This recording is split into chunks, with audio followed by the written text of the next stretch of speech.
สบายดีเจ้าอันนี้เขาจะมารีวิววิธีการประกอบเนาะประกอบตัวพัดลมโซลาร์เซลล์ตัวนี้เมื่อเราแกะออกมามันจะเป็นแบบนี้เลยได้เจ้านี่นะพอเครื่องที่ว่าแพ็คอยู่ในแก๊สมันจะเป็นอย่างนี้เลยมันจะพอประกอบมานำอันนี้มันตัวต้านเข้ามันแล้วเราแกะมาเสียบใส่เสียบใส่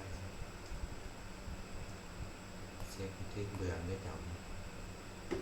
สูงเข้าหม้อเลยให้มันทึกเบืองเอาเบืองนี้นี่เสียบเข้าบอลที่ว่ามีบอลเกาะนี่โอเคเราเอาไปหั่นเขา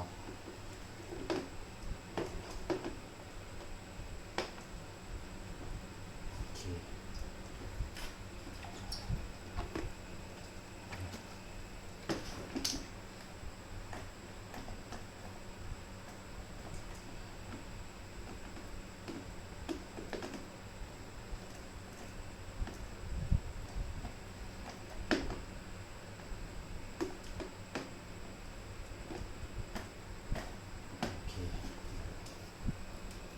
เน้นเอามาเบิ้งส่วนพวกตัวใบพัดอันนี้มันล็อกไฟติดแท่นมันครับเดี๋ยวออกก่อนประกอบตัวนี้เขาติด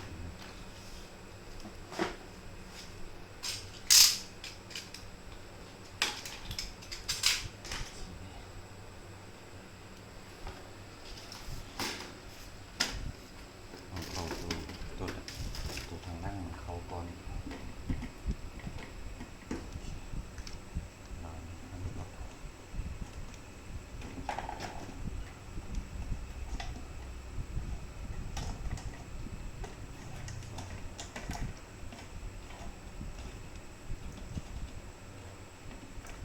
เขาล็อก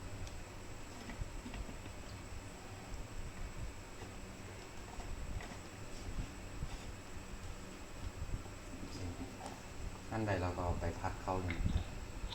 ใบพัดนี้ก็ต้องให้มันเข้ากับซึ่งตัวล็อกของมันนะเพราะมันมีตัวล็อกอยู่ด้านล่าง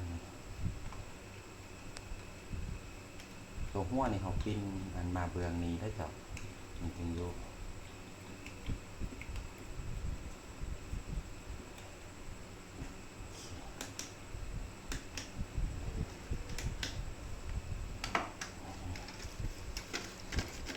แล้วก็มีแต่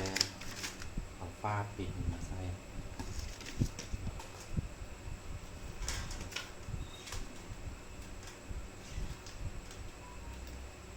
แล้วก็มาตัวทำพอนี้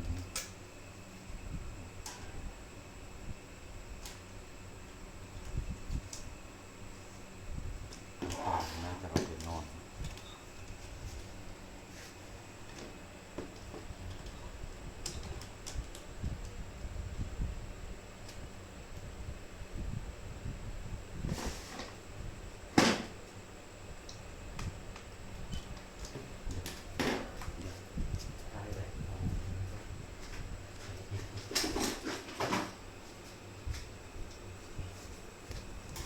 ใส่ตัวปิด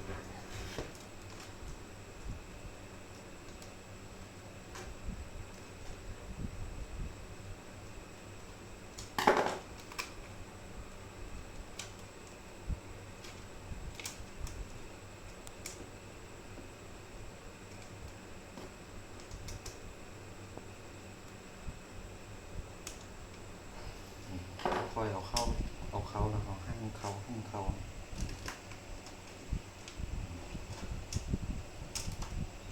หั่นให้มันเน้นตรงนี้สิหลุดๆนะ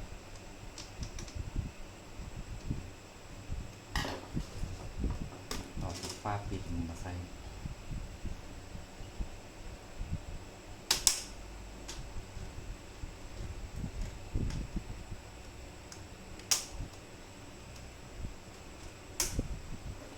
ตัวนี้มันซาคิดให้เบิ่งจะบอกหั่นแน่นได้ซาคิดให้เบิ่งโอเคสันนี้ก็พร้อมใส่งานถ้าว่าคอมตัวยักแข้งก็ต้องปรับทางล่างมุนตัวนี้บิดขึ้นบิดลงแบบถ้าคอ งานได้เลยง่ายๆเนาะโอเคแล้วเราจะมาเบิ่งเนาะว่าอุปกรณ์ที่แถมมันน้ำมันมีอันพัดมีอันดอกไฟด้วยจ้ะดอกไฟโซล่าร์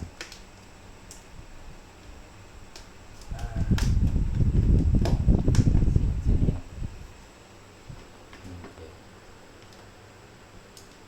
โอเคแล้วจะตัวนี้จะเป็นตัวซากของมันเนาะซากมันแสงอาทิตย์เนาะโซลาร์เซลล์เอามาเสียบใส่อันตัวอินนี่เนาะตัวเก่าโวลต์อินใส่เบื้องนี้นี่เลยจ้ะแต่ว่าอันนี้เอาทาอยู่บนโฮมเนาะบ่มีแสงอาทิตย์โอเคแล้วก็ตัวปุ่มตัวนี้มันอาจจะมีไฟ LED มาเนาะตัวนี้เอาไว้สำหรับส่องแสงสว่างได้ส่วน